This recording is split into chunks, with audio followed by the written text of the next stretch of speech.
Salam alaikum. Nous allons voir la première séance du chapitre 3, les tableurs, du module 2, les logiciels. Concernant la matière, enfin, il faut savoir les principales fonctionnalités d'un tableur. Gérer efficacement un classeur Excel. Éditer facilement les données dans une feuille de calcul. Éditer les formules dans une feuille de calcul. Manipuler certaines fonctions prédéfinies. Mettre en forme les différents éléments d'une feuille de calcul et manipuler les différents types de graphiques dans Excel.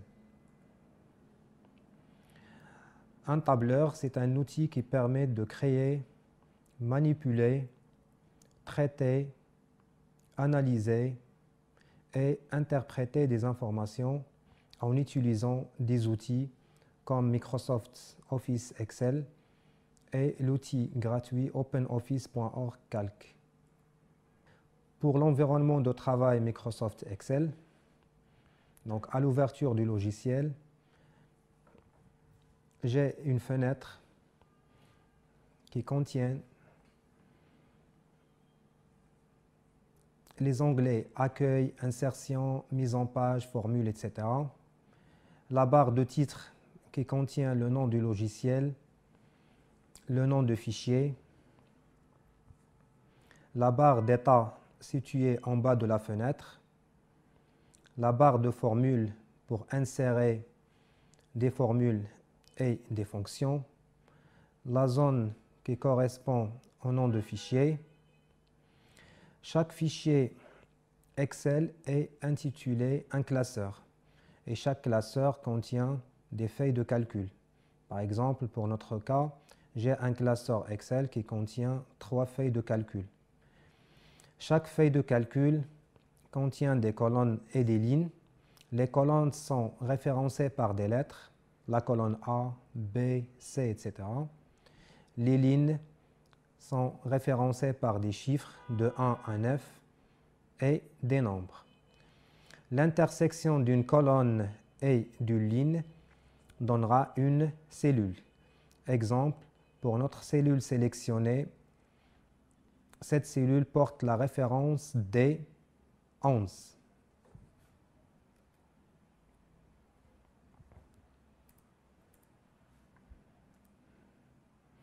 Pour se déplacer entre les différentes cellules dans une feuille de calcul, on utilise soit les touches de direction,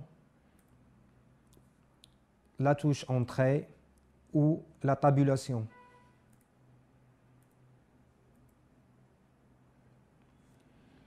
Maintenant, on va passer à la saisie des données et des formules. J'ai un tableau qui représente la liste des notes. L'objectif,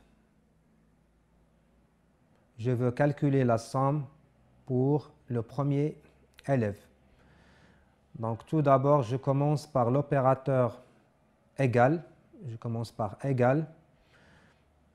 Je clique sur la première note, 13. Excel affichera la référence automatiquement. C'est la cellule B3. On va ajouter l'opérateur arithmétique plus pour l'addition. La deuxième note, c'est C3, plus la dernière note, c'est la cellule D3. Ensuite, pour afficher le résultat, j'appuie sur la touche Entrée. Alors, la somme pour le premier élève est égale à 39.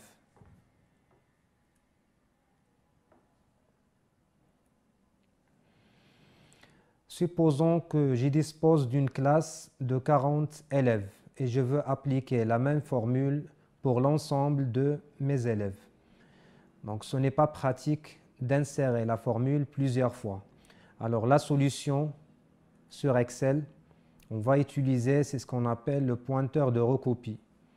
Donc, c'est un symbole qui ressemble au plus. Alors, dans ce cas-là, j'utilise ce pointeur pour appliquer la formule somme pour l'ensemble des élèves. Donc, Excel affichera les sommes automatiquement.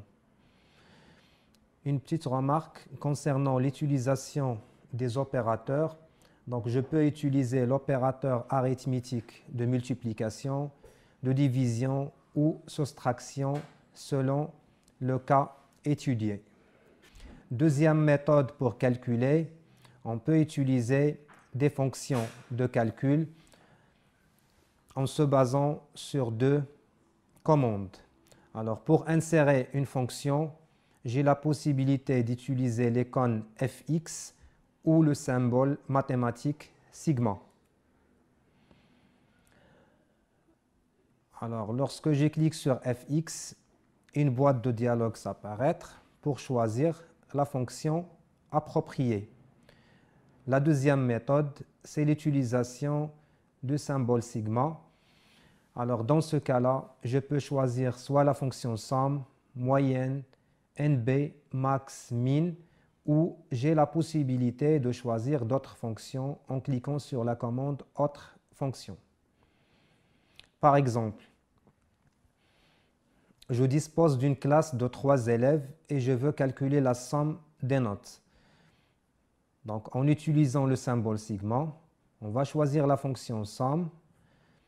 Ensuite, on va sélectionner la plage de cellules de 39 à 54. C'est la plage sur Excel, c'est la plage E3.E5. Cela signifie calculer la somme de la cellule E3 jusqu'à la cellule E5. Le résultat, c'est 142. Supposons que je veux, par exemple, calculer le maximum des notes pour le troisième contrôle. Alors, dans ce cas-là, on va utiliser la fonction max.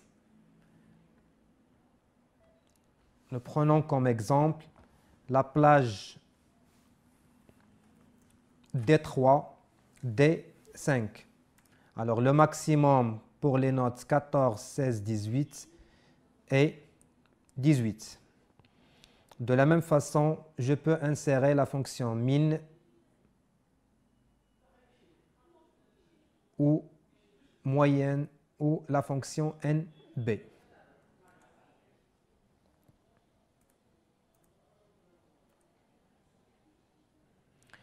Pour mettre en forme des cellules, alors on peut utiliser deux méthodes. Soit l'onglet Accueil. Donc dans ce cas-là, j'ai la possibilité de modifier la taille de police, le type, l'écriture du texte en gras, italique, souligné. Je peux modifier l'alignement du texte, modifier la couleur, soit de remplissage, soit la couleur de police. Deuxième méthode, je peux utiliser le poignet concernant le groupe police, toujours dans l'onglet Accueil.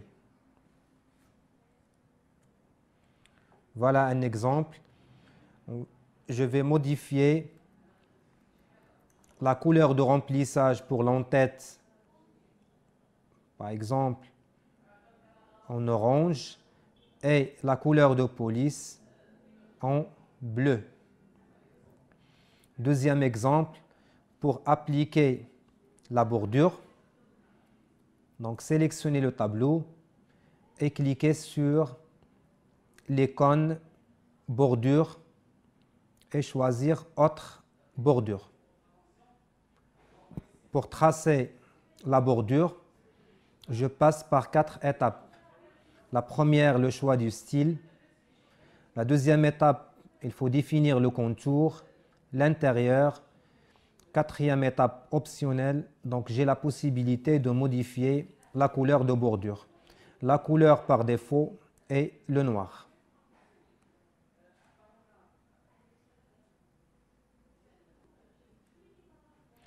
Pour interpréter des données dans un tableau, donc je peux insérer un graphique en utilisant l'onglet Insertion.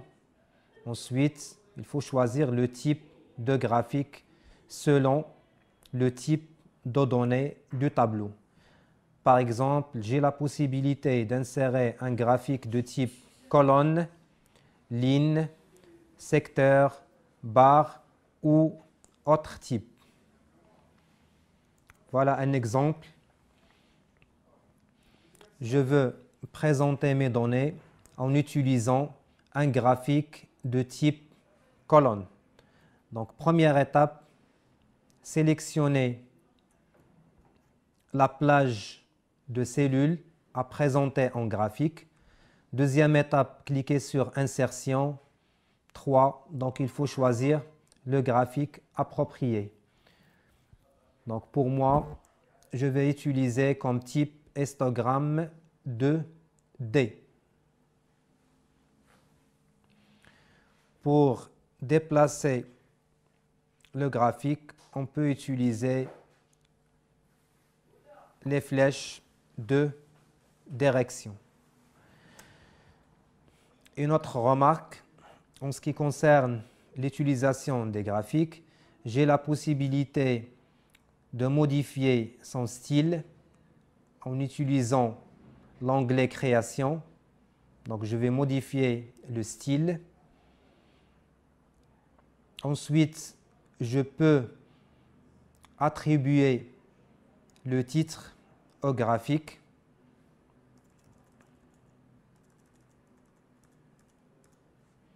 Donc, tronc commun sciences 1 par exemple. Alors, comme titre de l'axe des abscisses, on va choisir notes.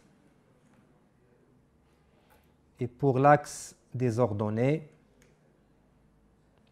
voilà la valeur, si vous voulez, sur 20.